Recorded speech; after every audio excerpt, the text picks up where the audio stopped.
Hey kids, I'm Joe. I just got off work at the box factory. I'm not an employee here. I don't know anyone. I'm not a parent. Just came by to read you a little story. What is up? My name is Eric. This channel is called Report and Opine. I am back. This, of course, is the epicenter for all of your current and captivating coastal elite chaos. So please hit that subscribe button, like the video, ring the notification bell, leave a comment or two, share this with a friend. Let's go.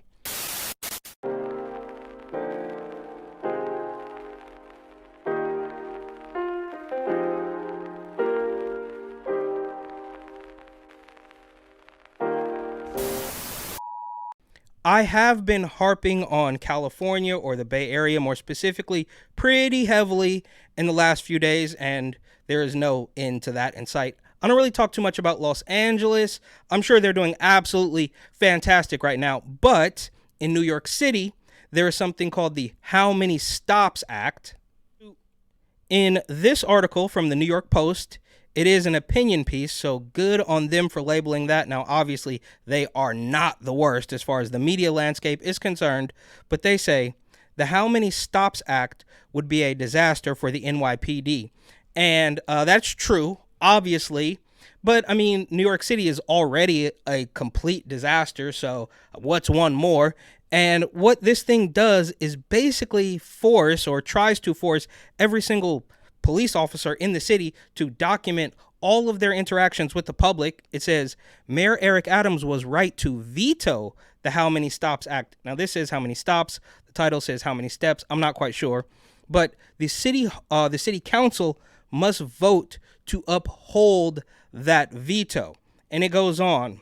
The act would require, among other things, that police officers fill out a form every time they speak to a witness or possible witness to a crime. So they have a laundry list of problems in New York, and this they're just adding on top of it. Of course, Mayor Eric Adams, as much as I cannot stand him, he actually did the right thing in this particular case and vetoed the bill. But the city council rejected the mayor's veto. Again, from the New York Post, New York City Council rejects Mayor Eric Adams' veto on a controversial NYPD bill that will force cops to document nearly every public interaction. Now, the simple question here is, who is going to enforce it? I believe there was 9 city council members who said, no, we have to do this because they are pretending that this bill is going to stop racial inequality or racial injustice and transparency or whatever it is. But I don't know. You can go to New York City right now, and every time, I think almost every single time I've run into a cop in New York City, it has been a person of color. So obviously they're playing the race card to get this bill passed or whatever, but who is going to enforce it? Are the police going to arrest themselves for not doing a bunch of useless paperwork every time they talk to somebody on the street? So what they should do is just go along with this and say they're going to do it, but don't. Who is going to keep up with it, right? We talk about the follow-up constantly. Nobody is going to keep tabs on this. This is just a whole bunch of weirdo virtue signaling by the woke tards on the New York City Council, but just don't do it. Ignore them, and they're not going to stop you. Are the city council members going to start arresting the police officers? This is a virtue signal of the highest order, right there with San Francisco City Council drawing up a ceasefire resolution. So obviously, just ignore these people. They got plenty on their plate that they're not going to deal with, and they're certainly not going to do this. Sticking in New York City and some of the problems they already have. Also, I haven't talked about the migrants in like 3 days now. So this is from Coronavirus NY. They say migrants attacked 2 New York City Police Department officers outside a shelter in Times Square after the officers were trying to break up a disorderly crowd.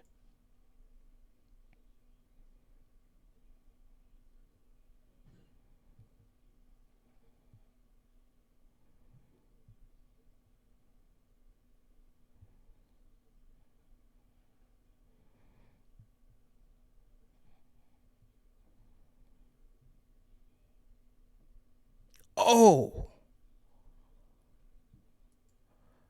Okay, and then they got the screen grabs here of the culprits, I guess. So I don't know. Are the police officers supposed to be documenting that interaction, right? They're already getting beat up by regular New York City thugs. Now you add the migrants on top of that, and you add this stupid how many stops or how many steps bill on top of that. While the migrants are fighting police officers and stabbing each other and protesting and just being completely insufferable and entitled, you got Fox 5 New York saying, New York City culinary program for immigrants offers path to the American dream. They're using food as a tool to success. New immigrants to the city hoping to one day achieve the American dream. Vicky Espinoza Lopez arrived through a humanitarian program, leaving her law degree behind in Nicaragua. Lo que es mi carrera en este momento es muy difícil. Actually being able to kind of advance in her career is a little bit difficult over there, so Yeah, okay. She arrived through a humanitarian program. And not once in this article or this, piece do they say these are illegal immigrants. They say, oh, new migrants, new immigrants to the city, asylum seekers. They can't even be bothered to learn the language. And while everything else is happening, the cost of living is through the roof. The city council is now claiming that cops are going to have to document every single interaction with the police. They're saying, oh, well, this, culinary program is going to help the migrants when we all know we are talking about creating a completely underclass of people, half of which are going to be in the kitchen making food. The other half are going to be driving around New York City on illegal scooters delivering that food, and none of them are going to speak English. And from The Blaze, by way of my former podcast co-host, Andrew Chapados. Now, he is Canadian, so he's a little light in the loafers. I'm gay.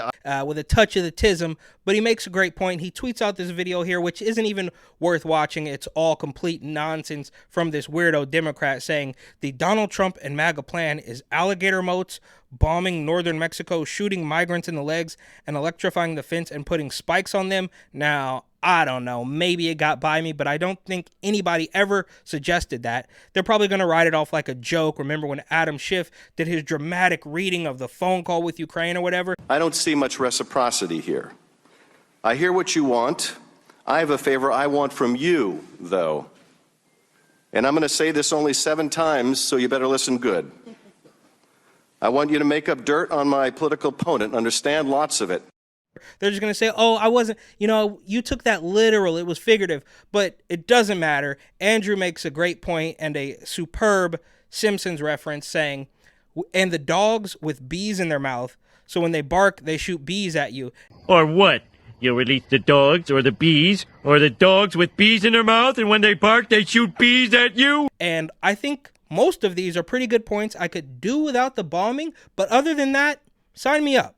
And now, back to California from KTLA by way of Yahoo News. California bill would allow for drinking in designated public areas. And this, of course, was introduced by the creepiest man in all of American politics, Senator Scott Wiener, right? The laundry list is long with him. Oh, we're going to pay the junkies to stay clean. Oh, we're going to eliminate the registry, he calls it. It goes on and on and on with this guy, and I guess you kind of have to respect the hustle, they say. State Senator Scott Wiener has introduced a bill that would allow cities and counties to designate, quote, entertainment zones where adults could drink alcohol served by bars and restaurants on public streets and sidewalks. Scott, have you been to San Francisco or Oakland lately? Right?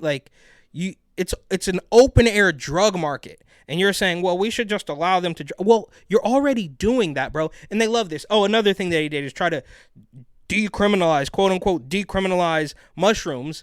They love this stuff. They want everybody to be, self-vaccinating under the Bay Bridge. But if you're not going to do that, you should at least be high and drunk all day, every day and not paying attention to what they're doing. But Scott, it is already an open air drug market. So they, them, them, zer, whatever. He's also doing drag brunch nonstop. But that's not the point. He is trying to make it to where you can drink on the street.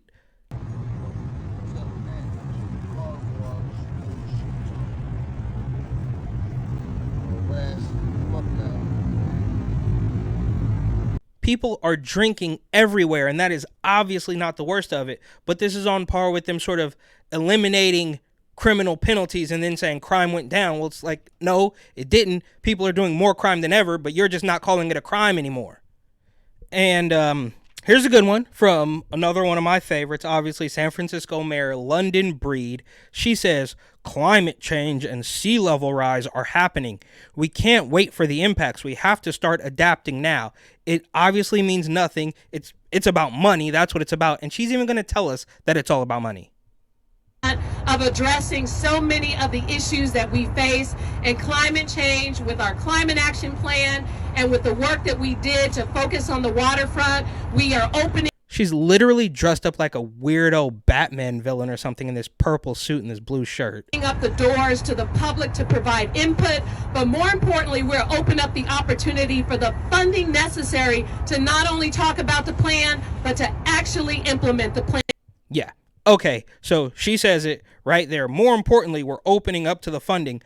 Bro, I mean, what are you talking about? We all know, and they would admit, they know, and that's why it's so evil. They know this. You guys get millions, billions of dollars to combat homelessness, housing, 911 doesn't work, the list goes on, crime is through the roof, but you are allotted millions of dollars in funding to fight the sun monster. You couldn't get the money, or you got the money, you couldn't even put a dent in the homelessness. In fact, I mean, ask Governor Gavin Newsom. The homelessness has only gotten exponentially worse over the last decade, but you had millions, billions of dollars thrown at that. You couldn't fix it, and now you want us to believe that you're going to fix the weather with more money? Here's another one, again from London Breed. Spent this Saturday morning with residents in the San Francisco Public Works crews. The San Francisco Public Works crews, the same one that your ex-boyfriend used to work for, and he got tied up by the feds for taking bribes and gave you a gift of $5,600 to quote-unquote fix your car, even though you're the highest paid mayor in the country. That San Francisco Department of Public Works, the ones that's supposed to be sweeping the poop and the needles and the tents off the street, is that those are the people that you were working with? This is nuts. But just so we all know that she thinks we're stupid, here's a clip of her shoveling wood chips.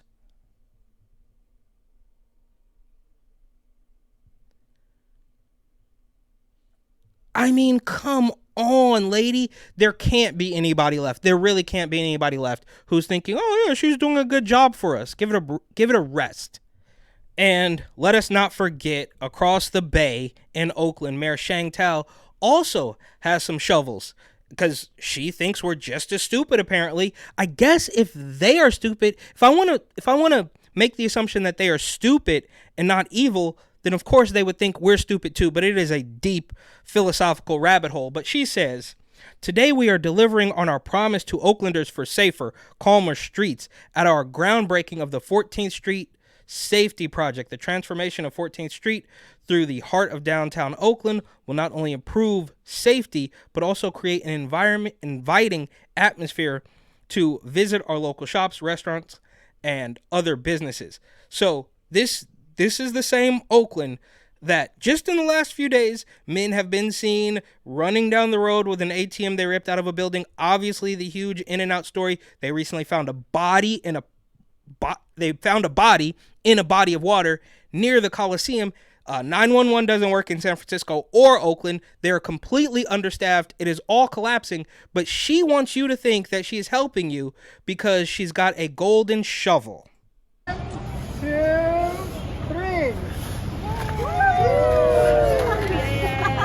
No, there's just no way. There is just no way. From ABC 15 Arizona, and look, obviously nothing's perfect. Nobody's perfect. But I think this is part of the difference, right, between, Oakland and arguably the rest of the country. But basically what happens here is like somebody complains, a news crew comes out, they shine light on the story, and then it gets fixed, which would never happen in Oakland. Between our safe space and on the other side of the fence, there's something else going on and happening. We want to be able to just feel safe in our own home. Debris, homelessness, and drug use had Nylea worried about a space around her home she had no control over. She's standing next to what's left of one of 2 fires that happened behind her house. And before all this, she discovered something in the alleyway that ended with a visit from the medical examiner. After our story aired, the city reached out and explained the people responsible for that stretch of the easement is a little murky. However, the city assisted Nylea Nylea by organizing a group of volunteers associated with the Suns and Cardinals to pick up much of the debris. I think it's important to be vocal and to always reach out to the right organizations because there is help. This is the really cool part about our job because we come out, we shine a little light on an issue, and you, the community, you make change happen. Okay. Well, yeah, I mean, it is ABC, Arizona ABC affiliate, so it's, I'm sure, completely corrupt. But I think just the difference there is everybody knows what's happening in Oakland. It is literally national, perhaps even worldwide news, but it only gets worse. It's not going to get fixed, and that's the difference. Another one from Arizona. Now, this is AZ Central, which is arguably worse than ABC. I mean, it is a complete propaganda publication. They're talking about, oh, the migrants have been targeted by James O'Keefe, but they say this medication saves lives. Phoenix vending machine dispenses Narcan for free. Well, where were you? Didn't you see they already did that in New York City and the machine literally got cleaned out in 24 hours? But again, that's the difference, is that even the junkies in Arizona are not quite as cutthroat as New York, and they would probably, the New York junkies would probably not even be quite as cutthroat as the Oakland or San Francisco junkies. All right, we already have the migrant crisis. We are on the cusp of CW2 and razor wire and all that stuff, but that wasn't enough. So now we have to be on the cusp of WW3 from Fox News. Biden says he's decided on a response to Iranian-backed militia attack that eliminated 3 U.S. soldiers in Jordan. Well, Biden, he doesn't have a response to anything. We do not know who's doing it, right? Even with the border, we were under the impression that Kamala Hills of Paris was the border czar, but that wasn't really true, or maybe if it was, she's doing just as they want her to do. But different story. We know the migrant thing is I'm triggered. And look, I am not the expert, as one famous bartender once said, I am not the expert on geopolitics, but no matter what happens here, they are going to try their hardest to push us into another conflict because it is an election year, and we can't, switch leaders while we're in the middle of a war. From Mother Jones, and this is actually the second time I've agreed with Mother Jones in the past couple days. I'm not exactly sure what's happening there, but they say, do Democrats hear themselves? Nancy Pelosi, Tammy Murphy, and an ever-expanding axis of evil. So it was just a couple days ago that they were outraged that Nancy Pelosi would try to sic the FBI on pro-Palestinian protesters and calling them agents of Russia. And now they follow up with this, do Democrats hear themselves? And I'm like, yeah, finally we're on the same page. And they also have this woman, Ine O, senior news and engagement editor, even though I thought Mother Jones was supposed to be all black. Now you got this Asian woman writing for you. It's probably AI. Anyways, yes, you are correct. Democrats are insane. And the fact that they are pointing this out doesn't bode well for the establishment, but we'll see how it goes.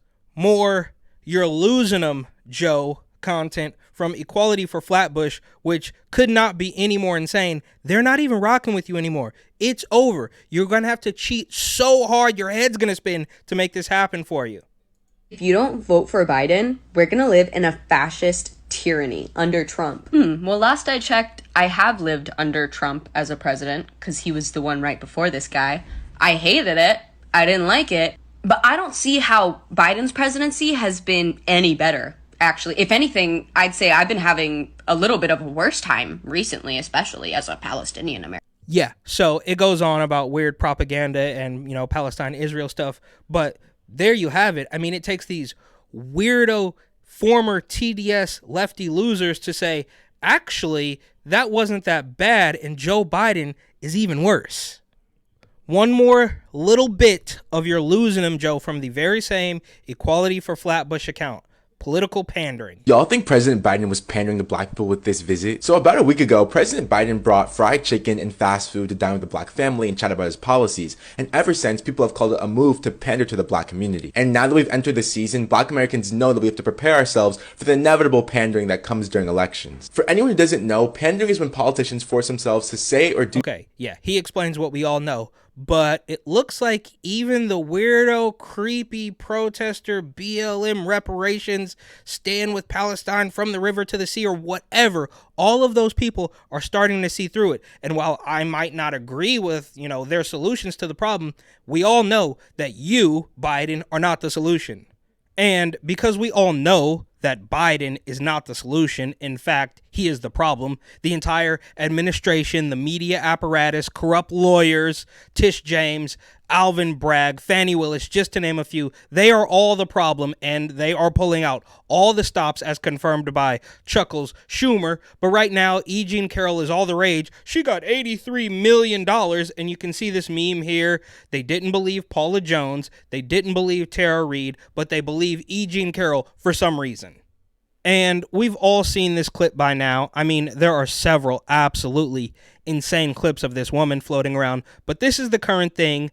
I do think it's worth rewatching, and they will all go down as the stuff of internet legend, but from Real Clear Politics, E. Jean Carroll to Rachel Maddow. What do you want? A penthouse? We're going to go shopping with Trump's money. Talked about using some of Trump's money that you're about to get to help shore up women's rights. Do you know what that might be, what that might look like? Yes, Rachel. Yes. Tell me. I had such great ideas for all the good I'm going to do with this money. First thing, Rachel, you and I are going to go shopping. We're going to get completely new wardrobes, new shoes, motorcycle for Crowley, new fishing rod for Robbie. Rachel, what do you want? Penthouse? It's yours, Nothing. Rachel. Penthouse and France? You want France? You want to go fishing in France? No? Oh, all right, okay. That's a joke. Of course, it's all a joke. And this is the same woman who was, I don't know, a year or two ago going around talking about, the fantasy and what happened to her. I mean, are we really to believe this?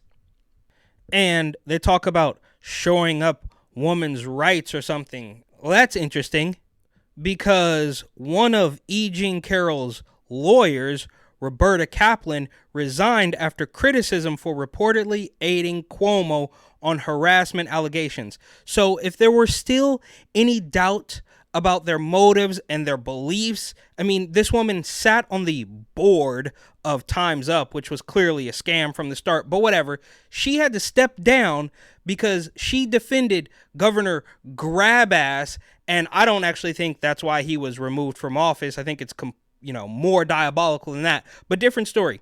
She defended him while pretending to be this queen of Me Too Time's Up. So believe all women unless they accuse a Democrat. Oh, and for the record, how could I forget?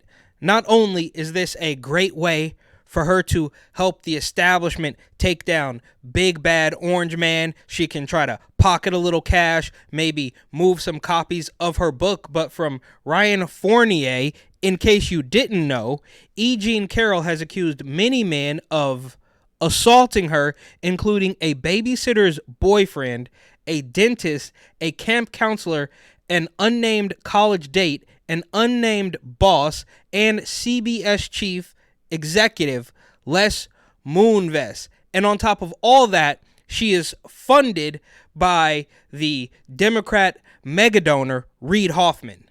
Or maybe none of that is true, but as long as we can just make up whatever we want and people are supposed to take us at our word for it, why not? Speaking of women's rights and completely making things up, from some weirdo activist and apparently the official Pride account on Instagram, Trans Prisoner Day of Action and Solidarity, where we honor the trans and gender expansive people who are justice impacted. So gender expansive is a new thing. I guess that's beyond trans, but now they are showing the utmost concern for the men pretending to be women in prison, because I can almost guarantee it is not happening the other way around. Then from the Human Rights Campaign, or HRC, they have shared a post from the Washington Compost. Texas Attorney General Ken Paxton asked a Georgia telehealth clinic to share information about gender-affirming care as part of his wider probe. a move that shows the Republican is looking in multiple states for information about transgender youths. So there's so many things wrong with that. First of all, telehealth. That didn't really exist before Rona. Gender affirming care, which of course is the peak of the Democrat dystopian doublespeak talk. And transgender youths, it just doesn't exist. And of course they say absolutely not. No child should be subjected to bullying and harassment from politicians. What? Dude, you guys are obviously the ones doing that. Forcing this agenda down the throats of everybody, no pun intended. Confusing little kids and calling anybody who doesn't agree with this agenda an extremist. It goes on.